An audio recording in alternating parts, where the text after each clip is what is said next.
लालची किसान और गांव के किनारे एक किसान जिसका नाम रामू था अपनी खेती के काम में जुटा रहता था। एक दिन जब वह जंगल से गुजर रहा था तो उसने एक अजीब सी मुर्गी देखी। वह मुर्गी बिल्कुल साधारण लग रही थी, लेकिन रामू उसे अपने घर ले आया। अगली सुबह जब रामू ने मुर्गी के घोंसले में देखा तो वह दंग रह गया। घोंसले में एक चमचमाता सुनहरी अंडा पड़ा था। रामू ने खुशी खुशी उस अंडे को बाजार में बेचा और बहुत सारे पैसे कमा लिए। अगले दिन फिर वही हुआ। रामू का जीवन बदलने लगा। हर दिन एक सुनहरी अंडा और हर दिन ढेर सारे पैसे। लेकिन जैसे जैसे रामू अमीर होता गया वैसे वैसे उसका लालच बढ़ता गया।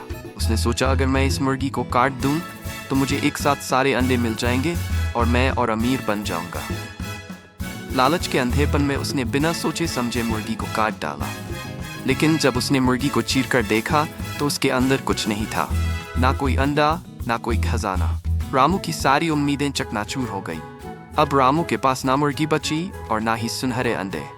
उसने अपनी मूर्खता और लालच के कारण सब कुछ खो दिया।